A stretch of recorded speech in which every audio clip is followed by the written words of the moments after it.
네, 오늘 저는 시편 31편 7절로 17절까지 있는 말씀을 통해서 하나님의 역풍에 대해서 함께 살펴보려고 합니다. 이 세상을 살아가는 모든 사람들은요, 잘 살기를 원합니다. 평안하게, 즐겁게, 행복하게 살기를 모든 사람들이 소망할 겁니다. 그런데 이 세상을 살아가는 우리들에게 있어서 모든 사람들이 경험하는 것은 고난입니다. 시련이라고 이야기하기도 합니다. 이 여건과 고난은 모든 사람들을 차별하지 않고 나타나는 것을 볼 수 있습니다. 만약에 선택할 수 있다라고 한다면, 선택의 여지가 있다라면 좋겠지만 선택의 여지조차도 없습니다.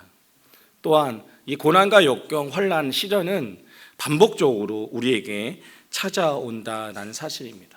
그래서 이 고난과 역경을, 시련을 우리가 어떻게 대할 것인가, 우리가 어떻게 이해해야 될 것인가를 오늘 함께 말씀을 통해 살펴보려고 합니다. 시편 30편 7절로 17절까지의 말씀을 보면 다윗이 자신이 처한 고난에 대해서 너무나 자세히 설명하고 묘사하고 있는 것을 볼 수 있습니다. 먼저 31편 7절 말씀을 보면 내가 주의 인자하심을 기뻐하며 즐거워할 것은 주께서 나의 고난을 보시고 환난 중에 있는 내 영혼을 아셨으며 라고 이야기합니다. 다윗이 처한 고난과 환난이란 무엇일까요? 자기를 시기하고 괴롭히고 죽이려고 하는 적대 세력을 말해주고 있는 겁니다. 다윗은 자기를 시기하고 괴롭히고 죽이려 하는 적대 세력이 있었습니다. 31절 8절 말씀을 보면 나를 원수의 수중에 가두지 아니하셨고 내 발을 넓은 곳에 세우셨습니다 라고 이야기합니다. 31절 8절에는 그 사람이 바로 원수다라고 이야기합니다. 근데 이 원수는 단수로 표현되어져 있습니다. 그래서 성경학자들은 이 원수가 사울 왕을 가리킨다라고 말하고 있죠. 사울 왕과 다윗, 잘 아실 것입니다. 다윗을 몇 번이나 죽이려고 했고 추격하는 이 사울 왕, 그 사울 왕을 피해 다녔던 다윗, 우리 머릿속에 떠올라질 겁니다. 자기를 미워하는 원수가 있다는 것만으로도 삶을 살아가는 것은 참 쉽지 않습니다. 어렵죠. 그런데 이 자기를 미워하고 자기를 죽이려고 자기를 시기하는 사람이 당시에 가장 큰 권력을 손에 쥐고 있는 왕이었다. 상상이 되십니까? 그런 사람이 지금 다윗을 죽이려고 하고 있는 겁니다. 다윗의 마음과 다윗의 상황과 환경이 어땠을까요? 시편 31편 9절 말씀을 보면 여호와여 내가 고통 중에 있사오니 내게 은혜를 베푸소서 내가 근심 때문에 눈과 영혼과 몸이 새하였나이다 라고 이야기합니다. 얼마나 다윗의 마음이 아팠는지 그걸 표현하고 있죠. 탄식하며 간구하는 겁니다. 고통은 앞에 나오는 고난을 말해주고 있고 근심은 슬픔, 즉 고난 때문에 애통하고 있는 것을 표현하고 있습니다. 여기서 말하는 이 슬픔이라는 것은 단순한 슬픔을 이야기하는 것이 아닙니다. 배우자나 또는 부모님이 돌아가셨을 때 느끼는 이 슬픔의 극치를 표현하고 있는 단어가 이 31편 9절에 나오는 슬픔이라는 단어입니다.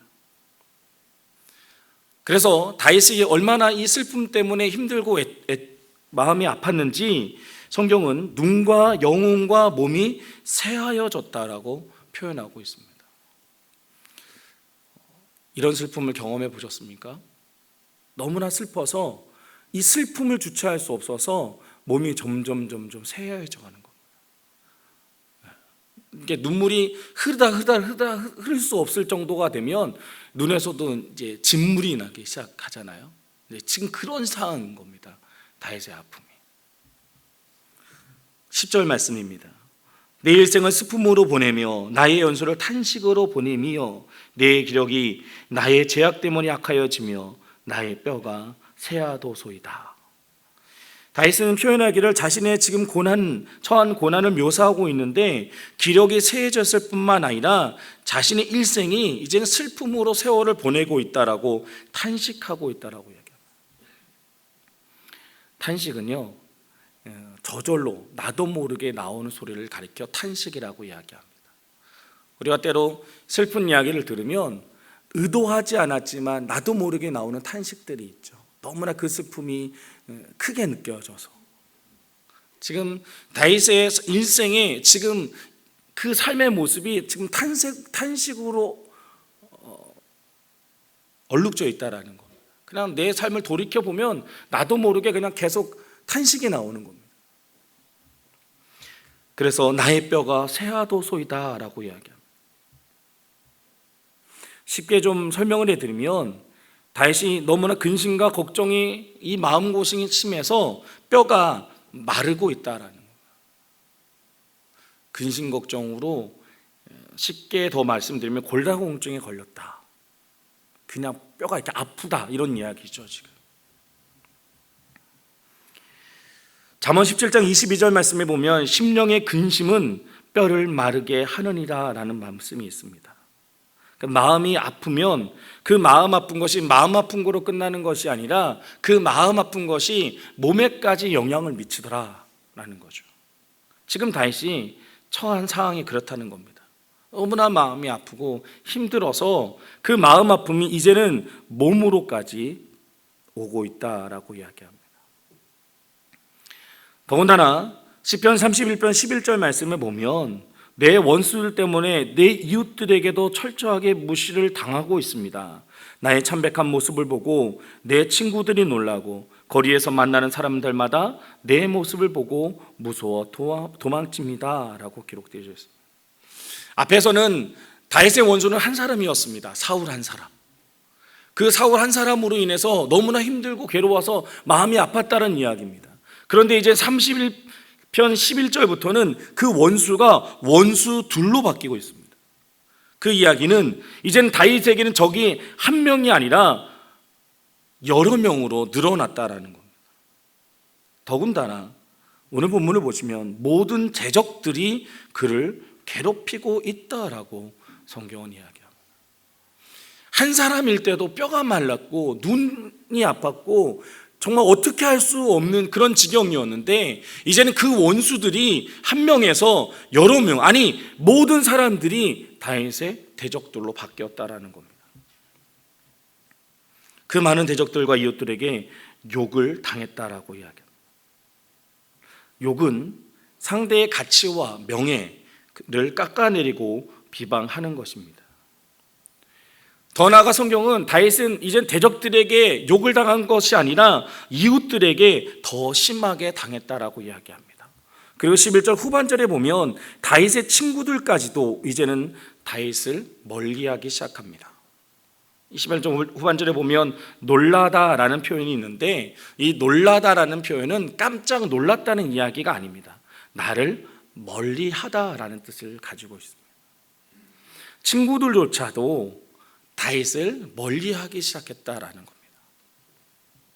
진정한 친구는 어떤 사람입니까?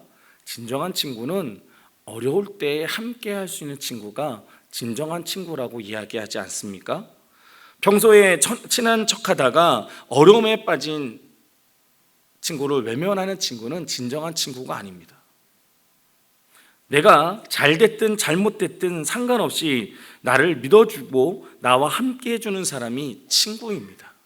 그런데 이 친구라고 생각했던 사람들조차도 이제는 다윗을 외면하고 있다라는 겁니다. 더 나아가 길에서 만나는 다윗을 아는 모든 사람들이 이제는 다윗을 피하기 시작했다라는 겁니다. 왜 그랬을까요? 바로 다윗과 함께 있다가 혹시 사울에게 자신이 피해를 입을까 봐 그래서 그것이 두려워 피하고 있다라는 것입니다. 다윗을 죽이고 시기하고 괴롭히는 사람 사울왕.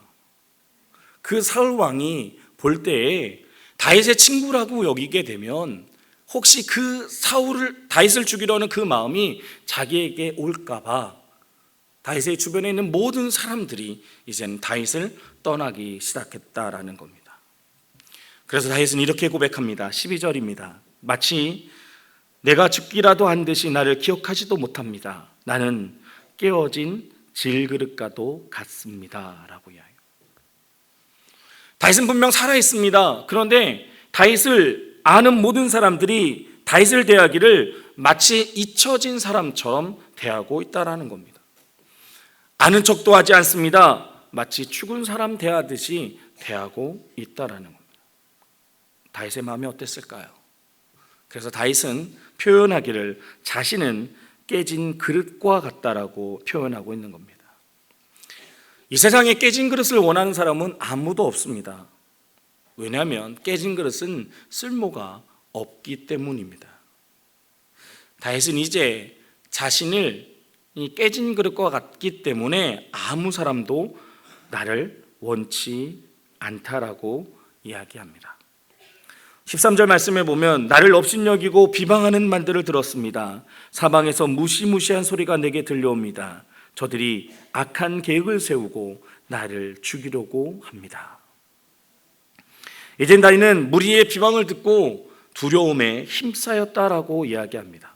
사람 만나는 것이 겁이나 사람 앞에 설 수도 없습니다.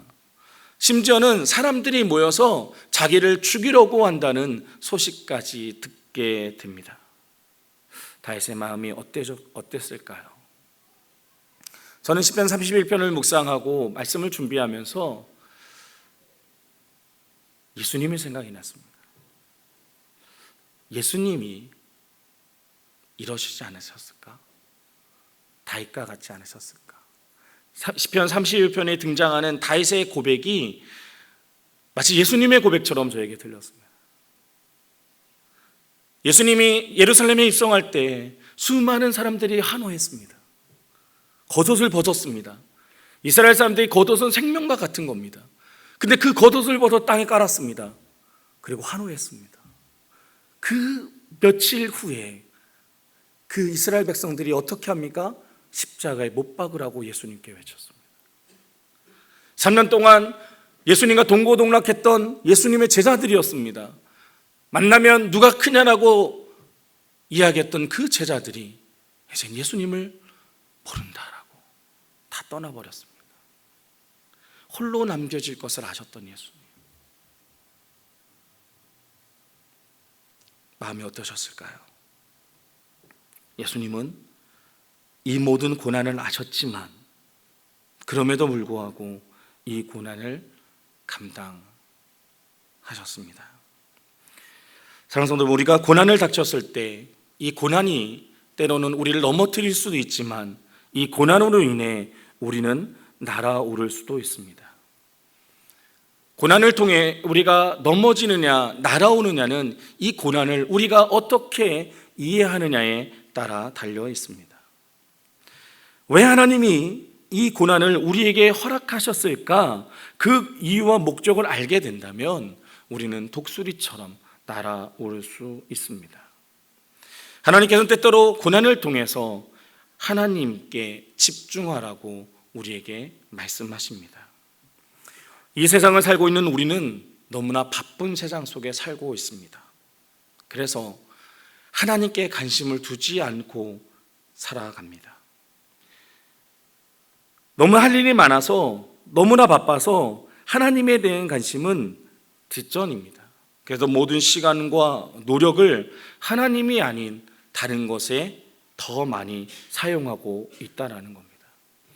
만약 그럴 때 여러분들의 삶 가운데 고난이 찾아온다면 그것은 하나님이 여러분들에게 말씀하고 계시는 겁니다. 나를 좀 만나줘라. 요한복음 14장 6절은 이렇게 얘기합니다. 내가 곧 길이요 진리요 생명이니. 예수님은 본인이 직접 이야기하셨습니다. 내가 길과 진리와 생명이다. 그러나 우리는 예수님이 아닌 다른 것을 예수님보다 더 위에 놓고 중요하게 여기며 살아가고 있습니다. 그래서 하나님은 때때로 우리의 삶 가운데 이 고난을 허락하셔서 우리의 주의를 하나님께 집중시키고 있습니다. 다시 말하면 하나님만 바라보라는 이야기입니다. 예레미야 35장 17절 말씀에 보면 그러므로 나 만군의 여호와 이스라엘 하나님이 말하노라 보아라 내가 유다와 예루살렘 주민에게 선포한 모든 재앙을 이제 그들에게 내리겠다. 이는 내가 말하여도 그들이 듣지 않았고 그들을 불러도 대답하지 않았기 때문이다. 시련과 고난이 우리에게 나타나는 것이 마치 하나님의 잘못처럼 생각되어졌습니다. 그런데 예레미야서는 우리들에게 이렇게 이야기합니다. 우리에게 내리는 시련과 고난은 하나님의 잘못이 아니라 바로 우리가 하나님의 음성에 귀 기울이지 않기 때문이다. 하나님은 우리와 분명히 대화하기 원하시고 하나님은 우리와 만나길 원하시는데 정작 그 사람들이 하나님의 음성에 귀 기울이지 않기 때문에 하나님이 우리에게 시련과 고난을 주는 것이다. 사랑하는 성도 여러분, 하나님께서는 우리와 늘 대화하길 원하십니다. 하나님께서는 우리와 동행하길 원하십니다. 이 하나님과 동행하는, 하나님께 우리의 얼굴이 돌아가는, 하나님께만 집중할 수 있는 우리의 모습이 되실 수 있길 간절히 소망합니다. 그렇기 때문에 시련이, 고난이 우리 가운데 돌아올 때 우리가 가장 먼저 해야 하는 것은 바로 기도입니다. 하나님을 찾는 것이 우리의 삶의 첫 번째가 되어줘야 합니다. 인간적인 방법을 다 써보고 눈과 혼과 몸이 다 세어지고 뼈가 말라 완전히 지친 상태로 더 이상 견딜 수 없어 하나님, 이제 내가 하나님 앞에 돌아옵니다라고 이야기하는 것이 아니라 하나님을 가장 먼저 찾고 부르짖어야 한다는 사실입니다. 앞에서 살펴보았듯이 다윗은 정말 감당하기 힘든 고난 속에 있었습니다. 그러나 그는 하나님의 이름을 부르고 있습니다. 14절부터 보시면 그러나 여호와여 내가 주님만을 굳게 믿습니다. 주님은 나의 하나님이십니다. 내 목숨이 주님의 손에 달려 있으니 나를 원수의 손아귀에서 건져주시고 나를 뒤쫓아오는 자들에게서 구하여 주소서. 주님의 얼굴을 주님의 종인 내게 비춰주시고 주님의 변함없는 사랑으로 나를 구해 주소서. 오 여호와여 내가 주님께 부르짖으니 부끄러움을 당하지 않게 해주소서. 그 대신 악한 자들이 부끄러움을 당하게 해주시고 그들이 무덤 속에서 조용히 누워있게 해주소서. 다윗이 당하고 있는 고난은 분명 심각한 고난이었습니다. 그러나 그렇게 적들로부터 생명을 위협받는 다윗은 하나님 앞에 하나님의 이름을 부르며 고백하는 겁니다. 주님, 그러나 저는 주님만 의지합니다. 사랑하는 성도 여러분, 우리의 삶이 점점 더 어려워져 가십니까? 그렇다면 더욱더 하나님을 주님이라고 나의 구원주라고 고백하실 수 있길 간절히 소망합니다. 하나님 앞에 나와 하나님이 내 아버지십니다. 독생자를 십자가에 죽게 하시기까지 나를 사랑하신 하나님, 내가 왔습니다. 이제는 내 문제를 해결을 해 주시옵소서. 하나님, 나의 모든 것을 맡아 주시옵소서라는 고백이 이제 우리 가운데 나타날 수 있길 소망합니다. 시편을 묵상하며 겟세마네 기도가 떠올랐습니다. 예수님도 그 고난이, 그 고통이 얼마나 힘든지를 아셨습니다. 그렇기 때문에 예수님은 겟세마네에서 기도하셨습니다. 하나님, 그러나 나의 온대로 마옵시고 아버지의 뜻대로 되게 하옵소서. 예수님도 할 수만 있다면 그 고난, 그 고통, 그 어려움을 넘어가고 싶으셨습니다. 그러나 하나님의 뜻은 거기에 있지 않으셨기 때문에 담담히 그 길을 걸어가셨습니다. 사랑하는 성도 여러분, 하나님이 우리에게 고난을 주신 것은 이 고난을 통해 우리가 예수 그리스도를 닮아가게 하기 위함입니다. 우리가 지금 잘못된 길로 걸어가고 있기에 하나님께서는 이 고난을 통해 우리가 바른 길로 다시 돌아오기를 원하고 계십니다. 왜냐하면 하나님이 우리의 인생 가운데 가장 소중한 분이시기 때문에 그렇습니다. 우리는 하나님을 떠나서는 살 수 없습니다. 하나님 안에 있을 때만이 우리에겐 참다운 평안이 찾아올 수 있습니다. 이 사순절 기간 우리가 예수님의 고난을 묵상하며 하나님과 예수님과 성령님과 조금 더 가까워질 수 있는 그런 사순절이 되실 수 있길 소망합니다. 다른 무엇보다도 하나님을 묵상하고 예수님을 묵상하고 성령님을 묵상함으로 그분과 하루하루 동행하며 살아가는 우리의 삶의 우선순위에 하나님을 올려놓을 수 있는 그런 우리 모두 필그림교회 성도들이 되실 수 있길 간절히 소망합니다. 기도하겠습니다.